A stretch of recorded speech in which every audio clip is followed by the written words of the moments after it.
Welcome to the February 2022 Steno Student of the Month podcast episode. This month, we are recognizing Maritza Johnson for her go-getter attitude. But let me tell you, Steno Squad, she wasn't just born like this. Starting Steno School is what helped her go from, and I'll use her own words here, the world's biggest procrastinator, to whom I will now call a role model go-getter.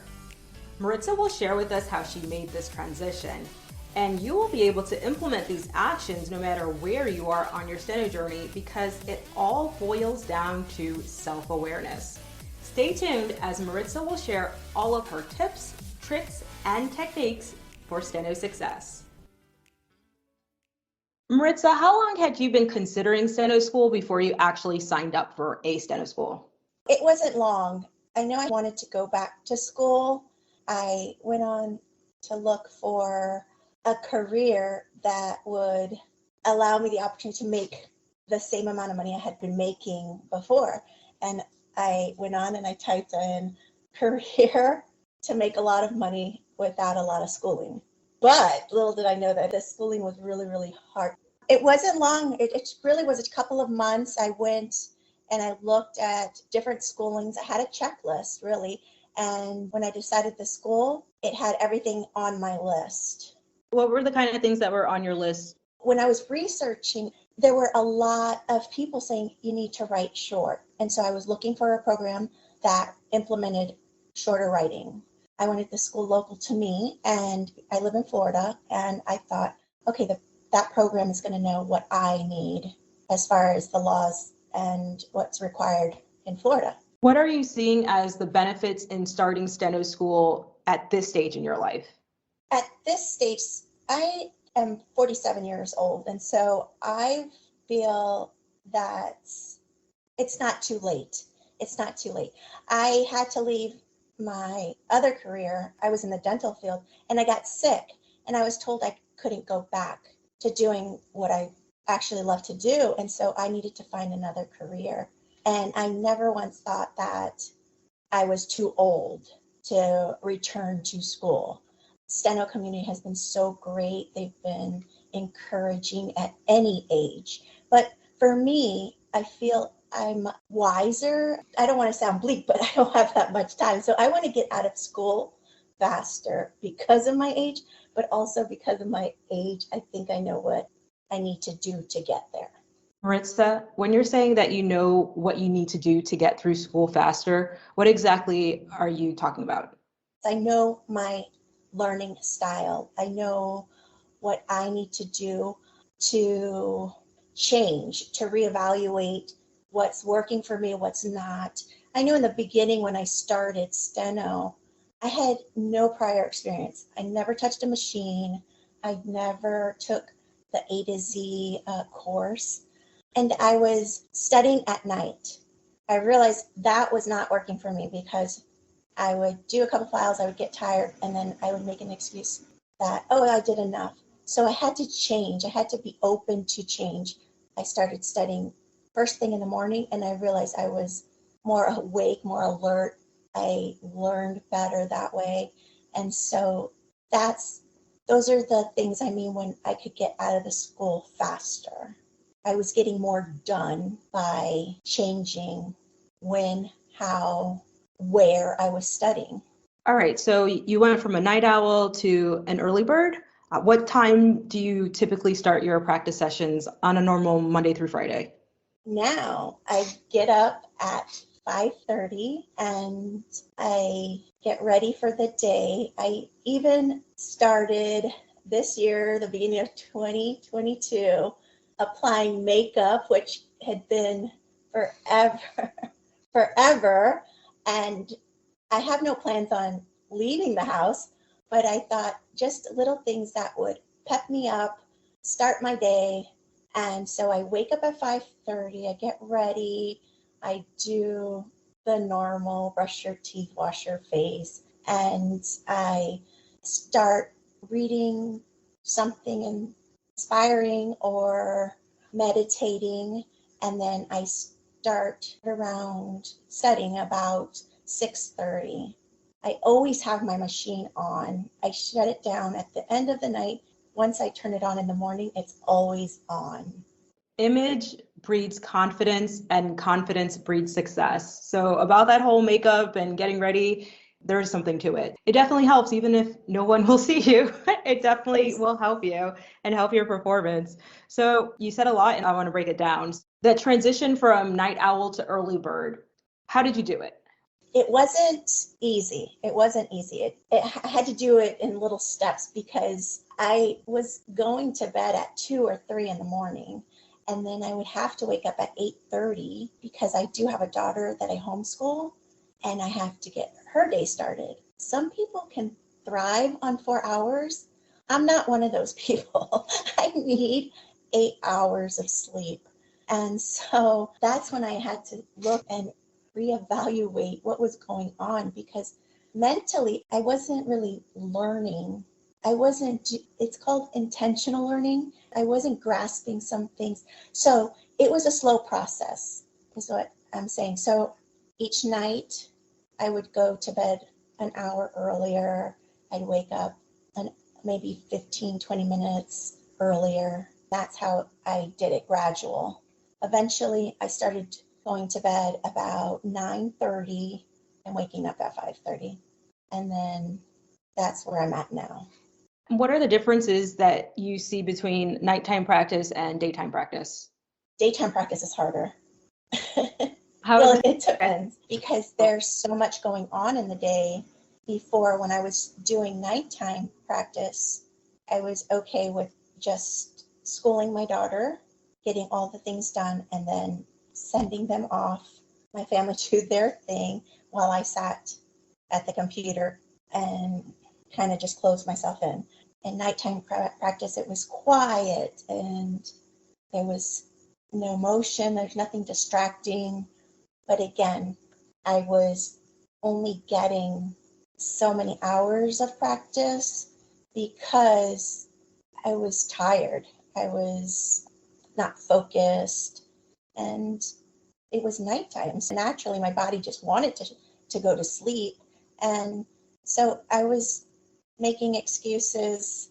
Oh, you're tired. Let's go to sleep. You'll get it done tomorrow. I am the biggest procrastinator. So I'm really good at finding an excuse to not do something. And that was it.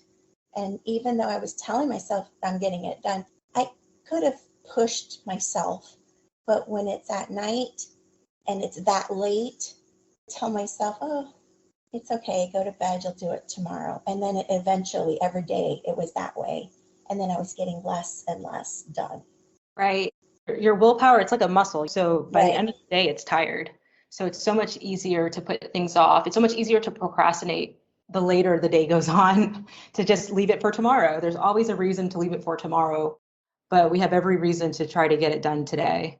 I started writing down things and tracking things. And one of the areas was, are you really tired? Are you really sick? Are you really feeling down? And it doesn't matter how you track it, a number scale or by your mood, but it shows you, okay, so yesterday I thought I was sick or I didn't feel good. Today it was worse. So yesterday I could have done a little more. So after maybe a month or so, you can see, and then when you see it, you'll be able to, or I was able to really get deep and say, okay, listen, girl, you can do this. You're just trying to find something so that you're not on your machine, or it didn't even have to do with school. It could have just been life or anything like that. But now that I saw it on paper, I was able to say, okay, look at all these days. It could have been more productive. And then the day that I really, really didn't feel good is the day I should have just rested.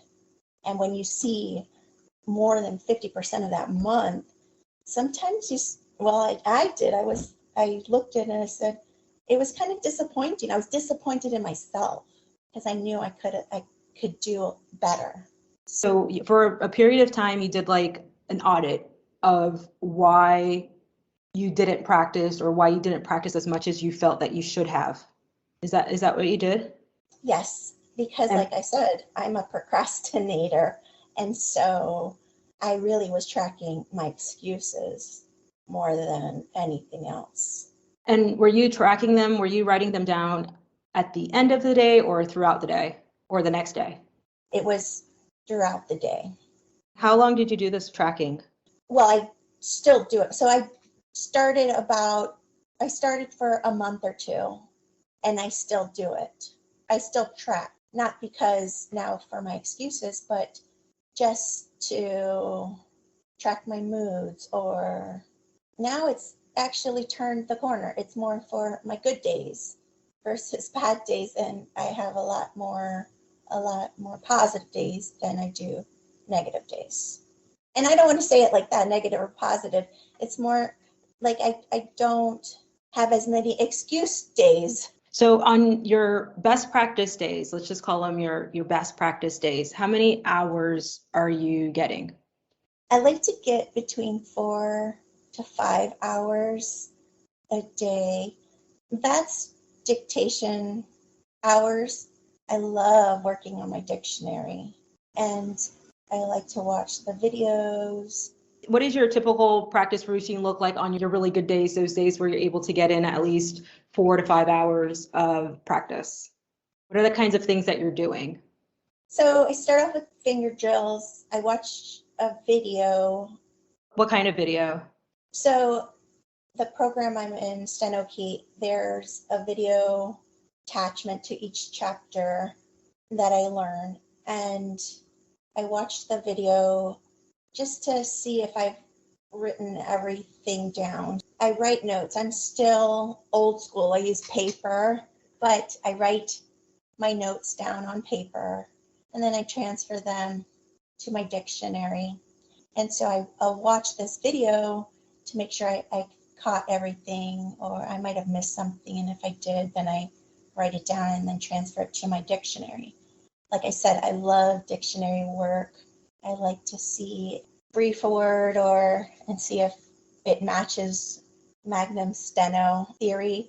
And that makes me happy because that means I've gotten the concept.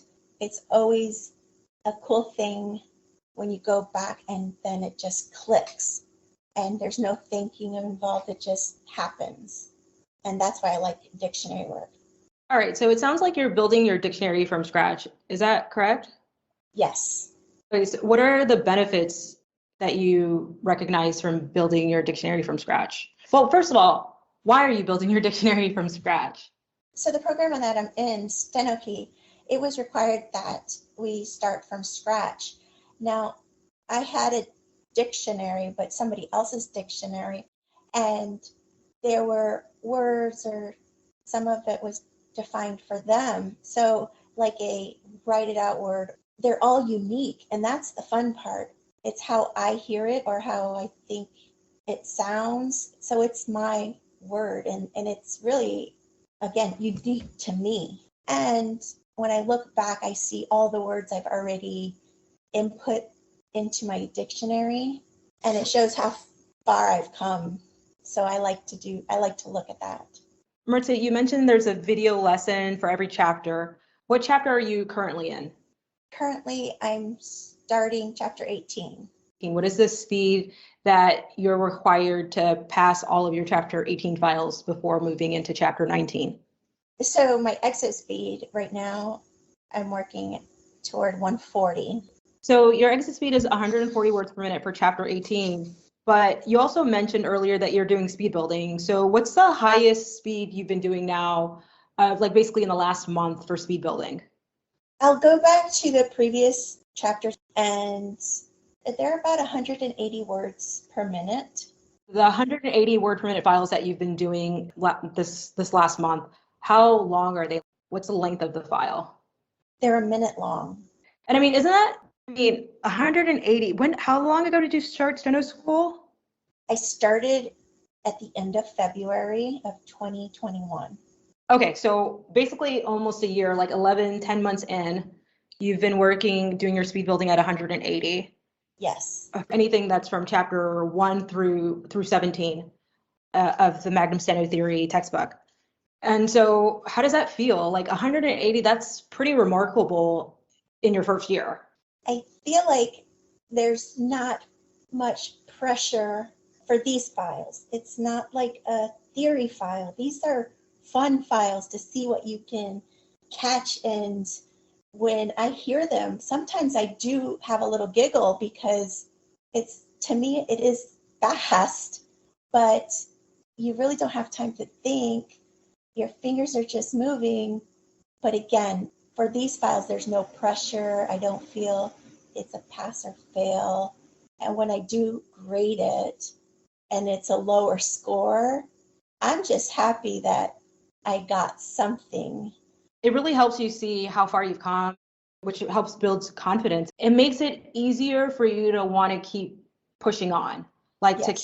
to keep going, because even if maybe the current chapter you're in feels a little difficult right now, within a few chapters, if you just doing what you're doing, which is being consistent and diligent with your practice, or as you said, intentionally learning, what was hard today, a few months from now is going to be pretty easy, and you're going to be able to do it at a fast or high speed.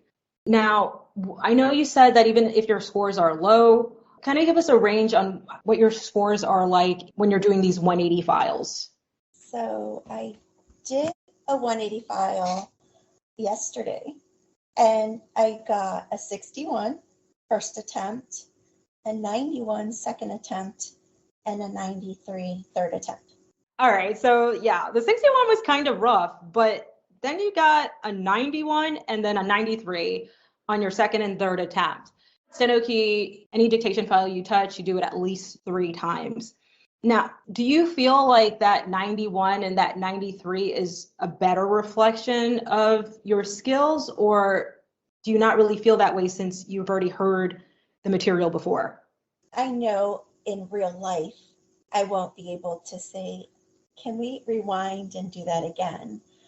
So, like I said before, I'm happy I was able to write and I got a 61% at 180. I was able to drill what I missed and really analyze my notes to see what I could have shortened. So the second attempt is good for that reason.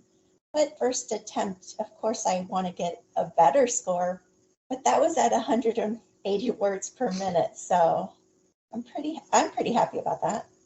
Obviously, it's still really good. And plus, it's speed building. So your score in speed building is not supposed to be a passing score, because if it was, then it wouldn't be a speed building file. So, I mean, especially for the first attempt. On your third attempt, that would be great if you can come close. But me, as your instructor, I'm definitely not expecting anybody to, on their third attempt, to be at a passing score.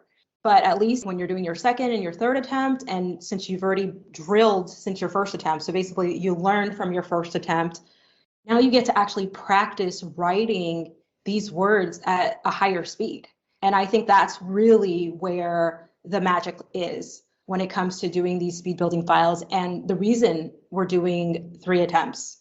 Now, another thing that really helps your fingers is finger drills. I'm obsessed with finger drills. What about you? How do you now feel about finger drills? And how did you feel about finger drills in the beginning? Hated them, but now I know the importance of them. I understand why they're helpful. They warm up my fingers. They place them where I never thought fingers should go.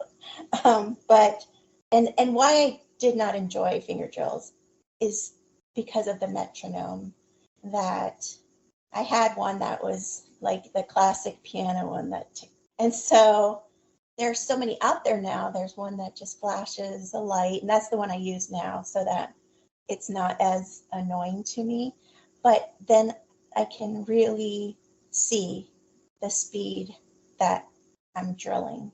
And again, I like the way the program has it set up so that we could break it down and then in increments from, let's just say how I do it, from 100 words a minute, and I'll try to reach the 200 words per minute. And I increase the speed in increments of 20. And if I can't get that specific drill, I'll break it down and then build it. And by the end, I can get it. When did you have your aha moment? Like, yes, finger drills, I need them. I've got to do them. I want to do them because I know I need them. At what point in your steno journey did that occur? I think probably around chapter 10, when my speed started to increase. And there are days that are just, it's like the heavens open up and you can't make any mistakes. And when you look back, you're like, those are the days I did my finger drills. Your hands are warm and it's, for me, it's like they're tight on my machine and they're just flowing. But it was when my speed increased. Okay, so meaning that, was it your exit speed that increased, or that you realized, hey, I'm writing faster? When I realized I was writing faster, yes. And you attribute your ability to write faster at that point to your recent implementation of finger drills? Yes, because when I started, I was doing finger drills. I was feeling for the keys, but now I can tell when I am writing, my fingers, just the placement of them, smoother. I'm not doubting it myself. And a big difference from the beginning. Like I said, I would feel for them and it took time off my speed. And so now I can tell I'm cutting seconds off of my time. So I feel like by the time you're in chapter 8, you've learned all of the keys on the keyboard. Like, you haven't learned the combinations like in chapter 13 when you learn TK, initial TK is the letter D, but you've learned all the keys on the keyboard, right? Yes. So by the time you were in chapter 10, you were able to write by feel. Like, you didn't have to look at your keyboard, you didn't have to look at your fingers, you didn't have to look at a map of the steno keyboard. You just could feel where your fingers were supposed to be, if they were in the right position or not. Right. And that's Okay. a cool feeling. Yes. It is. Absolutely. That's so important. And it's so important to do it earlier on. It is a really cool feeling, and it's a necessary feeling, because there's no way anybody is going to be able to gain speed by verifying each time they press a key that it's on the proper space. You've got to be able to write by feel. And that's why finger drills are so important, because you can just focus on writing by feel, not worried about the words, not worried about any context. You're just writing outlines and transitioning from different outlines so that you can know where your fingers are, no matter where they just came from. Recently, I've actually changed my opinion on the metronome speed for finger drills. So before, it was whatever your exit speed is for your chapter. So like, you're in chapter 18, your exit speed is 140 words per minute. I was suggesting that your metronome speed be 20 beats per minute above your current exit speed. So basically 160 beats per minute. But now I'm changing that. I'm thinking that we want it to be even a little bit higher than your speed building speed, maybe 10 beats per minute higher than your speed building speed, or maybe 5, just depending where you are. Because I feel like after 200 beats per minute, when you have 2 or 3 letter finger drills, I feel like it gets a little too out of control. So I feel like 200 beats per minute should be like the cap that we do. But anyways, that's the new epiphany. And so that's what I'm going to be suggesting that everybody start doing, because we want to train your fingers to move fast. Because when you're in a chapter, and even when you're like middle way through the chapter, you know the material. It's just, do your fingers know it fast enough? And that's why training your fingers is so important, just so important. I agree. And that's how come I like the way I was taught to break down my finger drills. And not only break down, but to look and analyze my notes, even with finger drills, because the faster I would get, I'd have to. There's some that I just could not get, certain speeds. And so if I only got 2 letters, my transition was better, and that would give me confidence to increase my speed and also add another group of letters. Absolutely. I mean, if you can't do it when it's just 2 characters, it's going to be very hard to do it when it's 3. So it's essential that you break it down, because even though with finger drills, we want you to move your fingers fast, but we don't want to sacrifice accuracy whatsoever. So most important over anything is that when you're training your fingers, you're training them to move in the proper space. And then once we're confident that you're doing that, then we could increase the speed in little by little, any type of increments, whatever. But let's always make sure that we're getting them accurate. On another topic, you mentioned analyzing your notes, and I know we were talking about finger drills, but what about dictation notes? How often are you analyzing them? We're required to turn in a set of notes once a week. I turn in my analyzed notes once a week. Okay, so those analyzed notes that you're turning in once a week, I'm assuming it's for one dictation file, one Correct. attempt. What are the kinds of things that you're looking for when you're analyzing your notes? What are the kind of notations that you're making? How are you making analyzing your notes be an essential part of your success? I'm looking for dropped letters, dragged letters, and if I see that there's a pattern, it's, in my opinion, it's 1 or 2 things. It's I need to adjust my machine, the sensitivity of the letter, or I need to do finger drills. So that's what I'm looking for. Also, if I've gotten words wrong, I will look to see I look for patterns really, and then I go from there. I'll either adjust my machine or work on finger drills. And when you're making these notations, are you writing them down in a notebook? Do you have an Excel sheet, a OneNote? How are you keeping track of the things that either you need to adjust or that you need to work on, or the words that you need to practice? I write them down. I keep track of them in a notebook. You've gotten yourself more in the habit of practicing and being consistent and getting up early, looking glamorous, and getting on that machine. Are there times where it's still kind of hard to do? Like it's still kind of hard to practice? Yes, but I have a goal that I want to finish school, and these are things that I have to keep reminding myself. Some days it's a lot easier. Get up, get it all together, and get on a machine. And some days it isn't. I think once I sit down and I start that first dictation or I watch that first video, I remind myself, you chose this, you thought about it, this is what you want to do, and it's going to take a lot of hard work, but you're going to get through it. And so you got to do what you got to do and do it. That to me sounds like discipline. Like it doesn't matter at that point how you feel, you at least get on the machine, you at least try. And then it seems like once you try, you're now motivated to continue. Yes, when I started, I joined all these groups in social media, and I would listen to students that were higher than I was, and I would take notes or follow somebody that was doing better than I was, who was ahead of me, follow their schedule or how they were doing something for them to be successful. I remember somebody saying, always say yes, get involved, make sure you participate. So I joined an accountability group. That's helped me tremendously.